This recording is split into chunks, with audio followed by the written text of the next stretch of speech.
അസ്സലാമു അലൈക്കും വറഹ്മത്തുള്ളാഹി. ബിസ്മില്ലാഹ് അൽഹംദുലില്ലാഹ് വസ്സലാത്തു വസ്സലാമു അലാ റസൂലില്ലാഹ്. നബി സല്ലല്ലാഹു അലൈഹി വസല്ലമയുടെ ഒരു ഹദീസാണ് ഇൻഷാ അല്ലാഹ് സൂചിപ്പിക്കുന്നത്. അബൂ ഹുറൈറ റളിയല്ലാഹു അൻഹുവിൽ നിന്ന് റിപ്പോർട്ട് ചെയ്യുകയാണ്. റസൂൽ സല്ലല്ലാഹു അലൈഹി വസല്ലം പറഞ്ഞു, അൽ മുഅ്മിനുൽ ഖവിയ്യു, ശക്തനായിട്ടുള്ള വിശ്വാസിയാണ്, ഖൈറുൻ വ അഹബ്ബു ഇലല്ലാഹ്, അള്ളാഹുവിന് ഏറ്റവും ഇഷ്ടമുള്ളതും ഏറ്റവും ഉത്തമനും. അപ്പം മുഅ്മിനീങ്ങളിൽ അള്ളാഹ്ക്ക് ഏറ്റവും ഇഷ്ടമുള്ള ഏറ്റവും ഉത്തമനായിട്ടുള്ള മുഅ്മിന് ഖവിയായിട്ടുള്ള മുഅ്മിനാണ്, ലൈഫായിട്ടുള്ള മുഅ്മിനേക്കാൾ. എന്നാലോ വഫീ കുല്ലിൻ ഖൈർ, എല്ലാവരിലും ഖൈറുണ്ട് എന്നാണ്. അപ്പോൾ രണ്ട് ടൈപ്പായിട്ട് മുഅ്മിനീങ്ങളെ മാറ്റുകയാണ്. ഒന്ന് നല്ല പവർഫുള്ളായിട്ടുള്ള നല്ല ശക്തരായിട്ടുള്ള മുഅ്മിനീങ്ങൾ, രണ്ടാമത്തത് ലൈഫായിട്ടുള്ള മുഅ്മിൻ. നമ്മൾ ശക്തനായിട്ടുള്ള മുഅ്മിനാണോ അല്ലേ എന്നുള്ളതാണ് നമ്മൾ പരിശോധിക്കേണ്ടത്. അതെങ്ങനെയാണ് പരിശോധിക്കുക? ഖുർആനിൽ സൂറത്തുൽ അൻകബൂത്തിൽ അല്ലാഹു പറയുന്നുണ്ട്, അഊദു ബില്ലാഹി മിനശ് ശൈത്വാനിർ റജീം ബിസ്മില്ലാഹിർ റഹ്മാനിർ റഹീം അലിഫ് ലാം മീം അഹസിബൻ നാസു അൻ യുത്റകൂ അൻ യഖൂലൂ ആമന്നാ വഹും ലാ യുഫ്തനൂൻ. ജനങ്ങൾ വിചാരിച്ചിരിക്കുന്നുണ്ടോ, വിശ്വസിച്ചിരിക്കുന്നു എന്ന് പറഞ്ഞതുകൊണ്ട് മാത്രം നാം അവരെ വെറുതെ അങ്ങ് വിടുമെന്ന്? ഞങ്ങൾ വിശ്വസിച്ചു എന്ന് പറഞ്ഞതുകൊണ്ട് മാത്രം അവരെ പരീക്ഷിക്കാതെ വെറുതെ നാം വിടുമെന്ന് അവർ വിചാരിക്കുന്നുണ്ടോ? അപ്പോൾ ഈമാൻ ഉണ്ട് എങ്കിൽ നമ്മളെ അള്ളാഹു ഒന്ന് ടെസ്റ്റ് ചെയ്ത് നോക്കും. നമ്മൾക്ക് എത്രത്തോളം ആ ഈമാനിന് കൂവത്തുണ്ട് എന്ന് അള്ളാഹ് ടെസ്റ്റ് ചെയ്യും. അപ്പോൾ പരീക്ഷണങ്ങൾ എന്നുള്ളത് നമ്മുടെ ഈമാനിനെ പവർഫുൾ ആണോ അല്ലേ എന്ന് നോക്കാനുള്ളതാണ്. അപ്പോൾ അള്ളാഹു നമ്മളെ എങ്ങനെയൊക്കെ പരീക്ഷിക്കും? നമ്മുടെ നഫ്സിന് കുറേ സുഖങ്ങൾ മുന്നിലിട്ടുകൊണ്ട് പരീക്ഷിക്കും. നമ്മൾക്ക് വേണമെങ്കിൽ ഏത് തെറ്റും ചെയ്യാനുള്ള സാഹചര്യം ഒരുങ്ങി നിൽക്കും. പക്ഷെ അങ്ങനെയുള്ള സാഹചര്യങ്ങൾ വരുമ്പോൾ കൂവത്തുള്ള മൂമിനാണ് എന്നുണ്ടെങ്കിൽ ആ സാഹചര്യങ്ങളെയൊക്കെ അയാൾ വകഞ്ഞു മാറ്റി മുന്നോട്ട് പോകും എന്നുള്ളതാണ്. അപ്പോൾ ഇങ്ങനെ നമ്മുടെ നഫ്സിന് സുഖമുള്ള കാര്യങ്ങൾ മുന്നിലിട്ടുകൊണ്ട്, അതുപോലെ തന്നെ ശൈത്താൻ നമ്മുടെ മനസ്സിൽ പല രീതിയിലുള്ള വസ്വാസുകൾ ഇട്ടുകൊണ്ട് ഖുർആൻ പാരായണം ചെയ്യേണ്ട, സുന്നത്ത് നിസ്കരിക്കേണ്ട, ദിക്റുകൾ ചൊല്ലേണ്ട, പിന്നെ അതുപോലെ തന്നെ നമ്മുടെ വസ്ത്രങ്ങളൊക്കെ ആ ഒരു രീതിയിൽ ഹിജാബ് ഇട്ട് അങ്ങനെ നടക്കേണ്ട ഒരു ആവശ്യമില്ല. ഇങ്ങനെ നമ്മുടെ നഫ്സിൽ ശൈത്താൻ്റെ വസ്വാസ് ഇട്ടുകൊണ്ട് പരീക്ഷിക്കും. അതുപോലെ തന്നെ രോഗങ്ങളും പ്രയാസങ്ങളും ബുദ്ധിമുട്ടുകളും നൽകിക്കൊണ്ട്, നമ്മുടെ ഭർത്താവിനെ മരണപ്പെടുത്തിക്കൊണ്ട്, രോഗങ്ങൾ ബാധിപ്പിച്ചുകൊണ്ട്, കടങ്ങൾ ഉണ്ടാക്കിക്കൊണ്ട്, സാമ്പത്തിക പ്രയാസങ്ങൾ വരുത്തിക്കൊണ്ട്, മക്കളിൽ രോഗങ്ങൾ നൽകിക്കൊണ്ടൊക്കെ പരീക്ഷിക്കും. അങ്ങനെ ഏതു രീതിയിലും നമ്മളെ അള്ളാഹു പരീക്ഷിക്കും. ഈ പരീക്ഷണം നമ്മുടെ ഈമാനിന് കൂവത്തുണ്ടോ എന്ന് നോക്കുന്നതിന് വേണ്ടിയിട്ടാണ്. അപ്പം നമ്മൾ മാറേണ്ടത് നല്ല കൂവത്തുള്ള ഈമാനിൻ്റെ ഉടമകളായിട്ട് നമ്മൾ മാറണം എന്നുള്ളതാണ്. അതിനെന്താണ് നമ്മൾ ചെയ്യേണ്ടത്? നമ്മുടെ ഈമാനിന് കൂവത്തുണ്ടാവണമെങ്കിൽ ഒന്ന്, നമ്മൾ അള്ളാഹുവിനെ കുറിച്ച് അറിയുക എന്നുള്ളതാണ്. അള്ളാഹുവിൻ്റെ അസ്മാഉ സിഫാത്തുകൾ നമ്മൾ മനസ്സിലാക്കുക. അള്ളാഹു അലീമാണ്, അള്ളാഹു ബസീറാണ് എന്നുള്ള ഈ രണ്ട് ഇസ്മ മനസ്സിലാക്കിയ ഒരാൾ തെറ്റ് ചെയ്യാൻ അയാൾക്ക് തോന്നില്ല. കാരണം അള്ളാഹു അലീമാണെന്ന് പറയാണ്. ഒരു തിന്മ ചെയ്യാനുള്ള സാഹചര്യം നമ്മുടെ മുമ്പിൽ ഇങ്ങനെ ഒരുങ്ങിയിട്ടുണ്ട്. ഈ സമയത്ത് അള്ളാഹുവിൻ്റെ ഈ ഇസ്മ നമ്മുടെ മനസ്സിലേക്ക് വരുമ്പോൾ അള്ളാഹു ഇത് അറിയുന്നുണ്ടല്ലോ, എൻ്റെ മക്കൾ അറിഞ്ഞിട്ടില്ലെങ്കിലും, നാട്ടുകാരറിഞ്ഞിട്ടില്ലെങ്കിലും, കുടുംബക്കാരറിഞ്ഞിട്ടില്ലെങ്കിലും ഇത് അള്ളാഹു അറിയുന്നുണ്ടല്ലോ, അള്ളാഹു ഇത് കാണുന്നുണ്ടല്ലോ, ബസീറാണല്ലോ അള്ളാഹു ഷാഹിദാണ്, അള്ളാഹു ഈ പ്രവൃത്തി ഇതിന് സാക്ഷിയാണല്ലോ. നാളെ അള്ളാഹുവിൻ്റെ മുമ്പിലേക്ക് എത്തുന്ന സമയത്ത് എന്നോട് ഈ ഒരു തെറ്റ് ഞാൻ ചെയ്തതിനെക്കുറിച്ച് ചോദിച്ചാൽ എനിക്ക് എന്ത് മറുപടി പറയാൻ കഴിയും?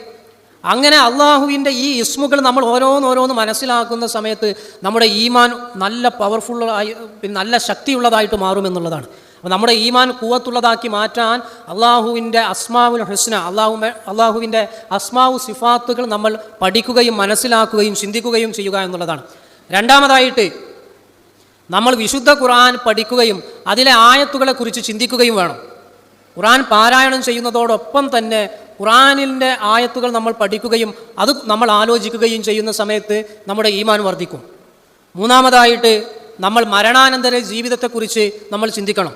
നമ്മൾ മരിച്ചു കഴിഞ്ഞ് നമ്മുടെ വീട്ടിൽ നിന്ന് നമ്മുടെ മയ്യത്ത് കട്ടിലിൽ കിടത്തി കൊണ്ടുപോകുന്ന സമയത്ത് മയ്യത്ത് രണ്ട് രീതിയിലായിരിക്കും പ്രതികരിക്കുക. ഒന്ന്, എന്നെ വേഗം കൊണ്ടുപോകാൻ പറയും. രണ്ടാമത്, എങ്ങോട്ടാണ് നിങ്ങൾ എന്നെ കൊണ്ടുപോകുന്നത്? അങ്ങനെ അവിടെ നിന്ന് അങ്ങോട്ട് തുടങ്ങിയിട്ട് അതിനു മുമ്പ് മലക്കുൽ മൗത്ത് നമ്മുടെ റൂഹ് പിടിക്കാൻ വരുന്നൊരു സമയം.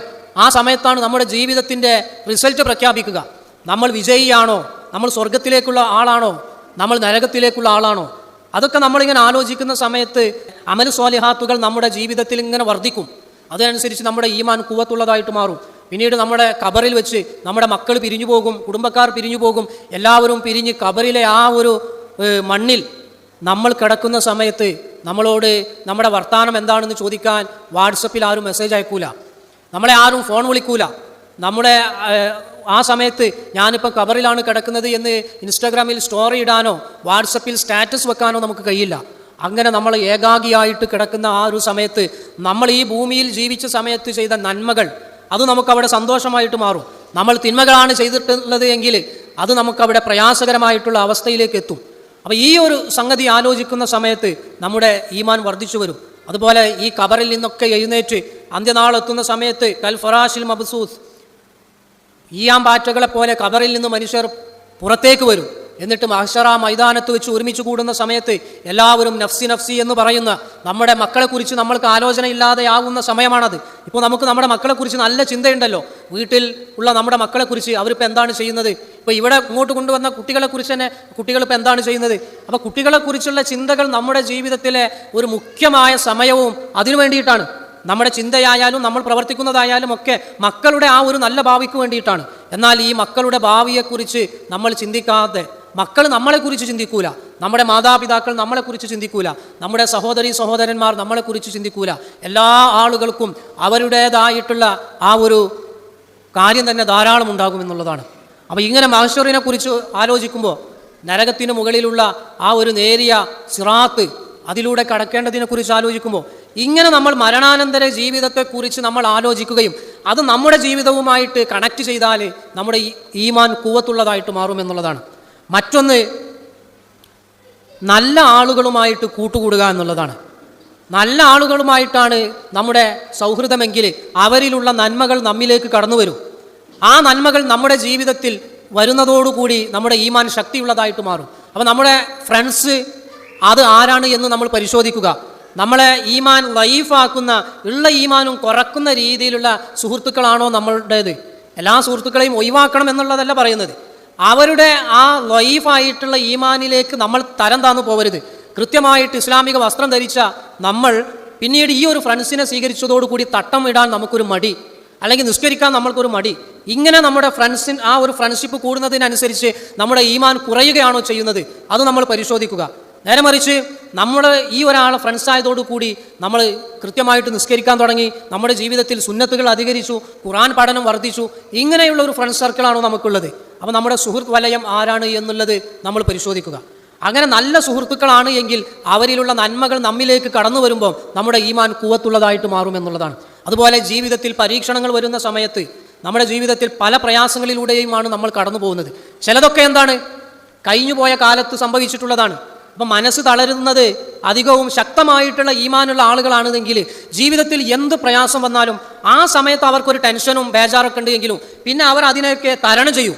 കാരണം അവർക്കതൊന്നും ഒരു പ്രശ്നം ഉണ്ടാവില്ല. കാരണം അവർ മനസ്സിലാക്കിയിട്ടുണ്ട് എന്ത്, ഈ കാര്യങ്ങൾ, എൻ്റെ ഭർത്താവ് മരണപ്പെട്ടത്, എൻ്റെ മക്കൾക്ക് രോഗം വന്നത്, അതുപോലെ തന്നെ എൻ്റെ സാമ്പത്തികാവസ്ഥ ഈ രീതിയിലായത്, എൻ്റെ ശാരീരികാവസ്ഥ ഇത് ഈ രീതിയിലായത്, ഇതൊന്നും ഞാൻ തീരുമാനിച്ചിട്ട് നടന്ന കാര്യമല്ല.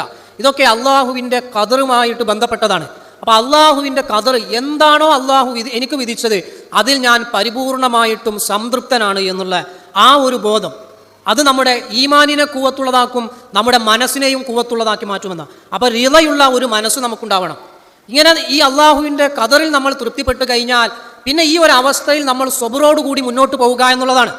സ്വബറോടുകൂടി നമ്മൾ മുന്നോട്ട് പോവുക. അള്ളാഹുവിൻ്റെ ഖദർ ഇതാണ്, ഇതിൽ ഞാൻ തൃപ്തിപ്പെട്ടിരിക്കുന്നു, അള്ളാഹു എനിക്കിതിന് പ്രതിഫലം നൽകണേ എന്നുള്ള ആ ഒരു സ്വബർ നമ്മുടെ മനസ്സിലുണ്ടാകുന്നതോടുകൂടി, നമ്മുടെ കൽബിലുണ്ടാകുന്നതോടുകൂടി നമ്മുടെ ഈമാൻ കൂവത്തുള്ളതാകും, നമ്മുടെ മനസ്സ് കൂവത്തുള്ളതായിട്ട് മാറുമെന്നുള്ളതാണ്. പിന്നെ നമ്മുടെ ഭാവിയിലുള്ള പലതിനെയും കുറിച്ചുള്ള ചിന്തകൾ, മക്കൾ ഇനി അവർ ഇന്ന കോഴ്സിന് ചേർന്നിട്ടുണ്ട്, അതിനിപ്പോൾ എവിടുന്നാ ഇനി പൈസ ഉണ്ടാക്കുക, അല്ലെങ്കിൽ മോളെ കല്യാണപ്രായമായല്ലോ എങ്ങനെ ഇനി കല്യാണം കഴിക്കുക, അല്ലെങ്കിൽ വീടിനെ കുറിച്ച്, അങ്ങനെ ഭാവിയിൽ നടക്കാനിരിക്കുന്ന കാര്യങ്ങളെക്കുറിച്ച് ഇങ്ങനെ ആശങ്കകൾ നമ്മിലേക്ക് വരുന്ന സമയത്ത് ചില ആളുകളുടെ മനസ്സ് തളർന്നു പോകും. അപ്പോൾ അതില്ലാതിരിക്കണമെങ്കിൽ അള്ളാഹുവിൽ കാര്യങ്ങളെല്ലാം നമ്മൾ ഭരമേൽപ്പിക്കുക. ഈ പ്രപഞ്ചത്തിലുള്ള സർവ്വ വസ്തുക്കളുടെയും നിയന്ത്രിക്കുന്നത് അള്ളാഹുവാണ്. അള്ളാഹുവാണ് റാസിഖ്. ഓരോ വ്യക്തിക്കും, മനുഷ്യനായാലും മൃഗങ്ങളായാലും വളരെ സൂക്ഷ്മമായിട്ടുള്ള ജീവികളായാലും ഒക്കെ അവക്കൊക്കെ ആവശ്യമുള്ളതെല്ലാം നൽകുന്നത് അള്ളാഹുവാണ്.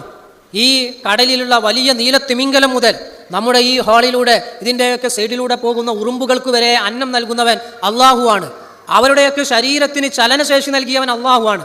ആ അള്ളാഹു എൻ്റെ കാര്യം, എൻ്റെ മക്കളുടെ കാര്യം, ഞങ്ങളുടെ വീട്ടിലെ ഭക്ഷണത്തിൻ്റെ കാര്യം, ഇതൊക്കെ അള്ളാഹുവിന് പരിഹരിക്കാൻ കഴിയും, ഞാൻ എൻ്റെ കാര്യങ്ങളെല്ലാം അള്ളാഹുവിൽ ഭരമേൽപ്പിച്ചിരിക്കുന്നു.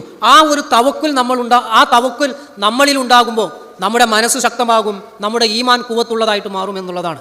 മറ്റൊന്ന് റജാ ഉണ്ടാവണം, പ്രതീക്ഷയുണ്ടാവണം. നമ്മൾക്ക് ഈ പ്രയാസങ്ങളും പ്രശ്നങ്ങളുമൊക്കെ അതൊക്കെ ശരിയായി നല്ല ഒരു അവസ്ഥ വരും. ആ ഒരു പ്രതീക്ഷ നമ്മുടെ മനസ്സിലേക്ക് വരുന്ന സമയത്ത് മനസ്സിൻ്റെ ആ ഒരു തളർച്ച മാറും, നിരാശ അത് അകന്നു പോകും, കൂടുതൽ കൂവത്തുള്ളതായിട്ട് നമ്മുടെ മനസ്സ് മാറും എന്നുള്ളതാണ്. അതോടൊപ്പം അള്ളാഹുവിനോട് നിരന്തരം നമ്മൾ പ്രാർത്ഥിക്കണം, ഈ പ്രയാസങ്ങളും പ്രശ്നങ്ങളുമൊക്കെ അള്ളാഹുവെ നീ പരിഹരിച്ചു തരണേ എന്നുള്ളത്. അപ്പോൾ ഈമാൻ കൂവത്തുള്ളതാകാൻ ഒരുപാട് മാർഗങ്ങളിൽ ചിലതാണ് ഞാൻ സൂചിപ്പിച്ചത്. ഒന്ന്, അള്ളാഹുവിൻ്റെ അസ്മാഉ സിഫാത്തുകൾ പഠിക്കുകയും അവയെക്കുറിച്ച് നമ്മൾ ചിന്തിക്കുകയും ചെയ്യുക. രണ്ട്, വിശുദ്ധ ഖുർആൻ പഠിക്കുകയും ആ ആയത്തുകളെക്കുറിച്ച് നമ്മൾ ചിന്തിക്കുക ചെയ്യുക.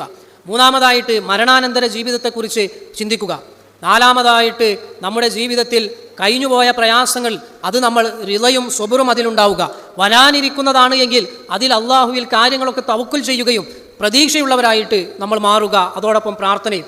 ഇങ്ങനെയാവുന്ന സമയത്ത് ആ ലൈഫായിട്ടുള്ള ഈമാനിൽ നിന്ന് കൂവത്തുള്ള ഈമാൻ നമുക്കുണ്ടാവും. അങ്ങനെ കൂവത്തുള്ള മുഅ്മിനീങ്ങളായിട്ട് നമ്മൾ മാറും എന്നുള്ളതാണ്.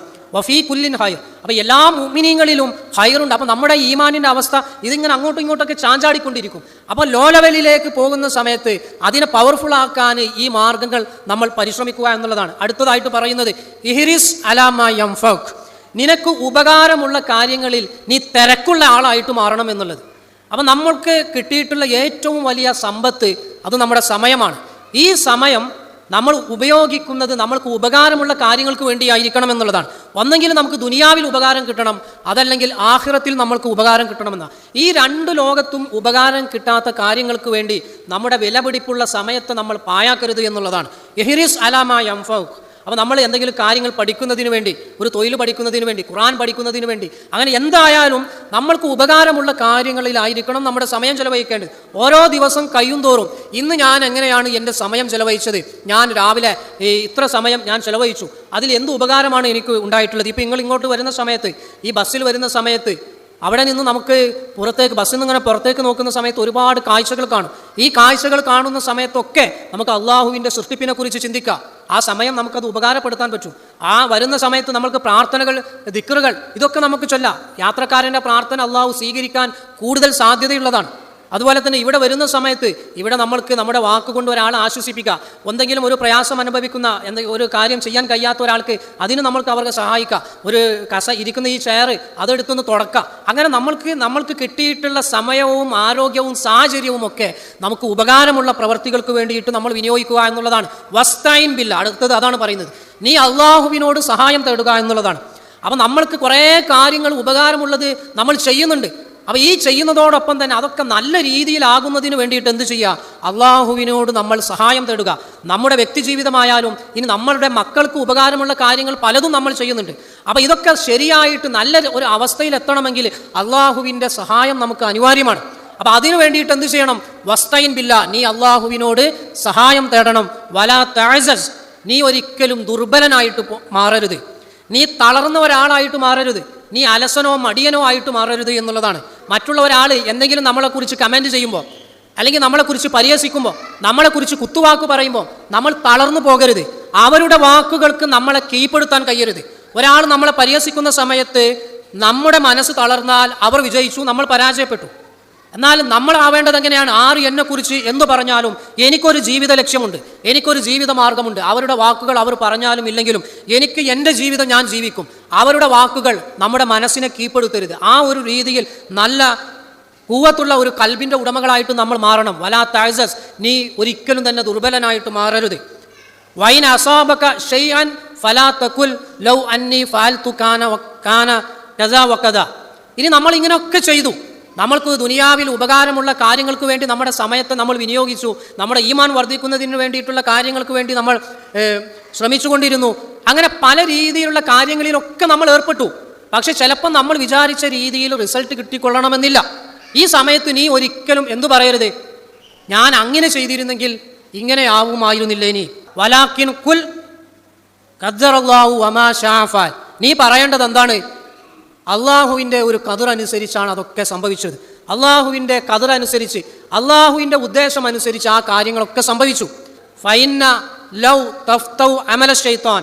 ലൗ, എങ്കിൽ എങ്കിൽ എങ്കിൽ എന്നുള്ള ആ വാക്ക് അത് പിശാചിൻ്റെ പ്രവർത്തനങ്ങൾക്കാണ് വാതിൽ തുറക്കുക എന്നുള്ളതാണ്. അപ്പോൾ ഞാൻ സൂചിപ്പിച്ചത് ഒരു ഹദീസാണ് റസൂൽ സല്ലല്ലാഹു അലൈഹി വസല്ലമയുടെ. നമ്മുടെ ഈമാനും നമ്മുടെ മനസ്സും ഖുവത്തുള്ളതായിട്ട് തീരേണ്ട കാര്യങ്ങളാണ് ഈ ഹദീസിൽ സൂചിപ്പിച്ചത്. അല്ലാഹുവേ, ഞങ്ങളുടെ ജീവിതത്തിൽ ഞങ്ങൾ അറിഞ്ഞും അറിയാതെയും ചെയ്ത എല്ലാ പാപങ്ങളും നീ പുറത്തു തരണം റബ്ബേ. അല്ലാഹുവേ, ഞങ്ങളുടെ ശാരീരികവും മാനസികവും സാമ്പത്തികവുമായ എല്ലാ പ്രയാസങ്ങളും നീ ദൂരീകരിക്കണം റബ്ബേ. അല്ലാഹുവേ, ഞങ്ങളുടെ രോഗങ്ങൾ നീ ശിഫിയാക്കണേ അല്ലാഹ്. അല്ലാഹുവേ, ഞങ്ങളുടെ കടങ്ങൾ നീ വീട്ടി തരണേ റബ്ബേ. അല്ലാഹുവേ, ഞങ്ങളുടെ മക്കളെ സ്വാലിഹീങ്ങളായ മക്കളാക്കി മാറ്റണേ റബ്ബേ. അല്ലാഹുവേ, വിവാഹപ്രായമെത്തിയവർക്ക് സ്വാലിഹീങ്ങളായ ഇണകളെ നൽകണേ റബ്ബേ. അല്ലാഹുവേ, അവർക്കും ഞങ്ങൾക്കും ഹൈറായ ജീവിത സാഹചര്യം നൽകണേ അല്ലാഹ്. അല്ലാഹുവേ, ഞങ്ങളിൽ നിന്ന് മരണപ്പെട്ടവർക്ക് നീ മാഫിറത്തും റഹമത്തും നൽകണേ റബ്ബേ. അല്ലാഹുവേ, ദുആ കൊണ്ട് ഒരുപാട് ആളുകൾ വസിയത്ത് ചെയ്തിട്ടുണ്ട്. അവരുടെയൊക്കെ എല്ലാ ഹലാലായ ഉദ്ദേശങ്ങളും നീ പൂർത്തീകരിച്ചു കൊടുക്കണേ അല്ലാഹ്. അല്ലാഹുവേ, അവരുടെയും ഞങ്ങളുടെയും എല്ലാ രോഗങ്ങളും പ്രയാസങ്ങളും ബുദ്ധിമുട്ടുകളും ഒക്കെ നീ മാറ്റിത്തരണേ റബ്ബേ. അല്ലാഹുവേ, ലോകത്തെല്ലായിടത്തുമുള്ള മുസ്ലിമീങ്ങൾക്ക് ദീനനുസരിച്ച് നിർഭയത്വത്തോടെ സമാധാനത്തോടെ ജീവിക്കാനുള്ള സാഹചര്യം നൽകണേ റബ്ബേ. اللهم ربنا آتنا في الدنيا حسنة وفي الآخرة حسنة وقنا عذاب النار. اللهم اغفر للمؤمنين والمؤمنات والمسلمين والمسلمات الأحياء منهم والأموات. اللهم أعز الإسلام والمسلمين وأذل الشرك والمشركين. ربنا تقبل منا إنك أنت السميع العليم. الحمد لله رب العالمين والصلاة والسلام على أشرف المرسلين. السلام عليكم ورحمة الله.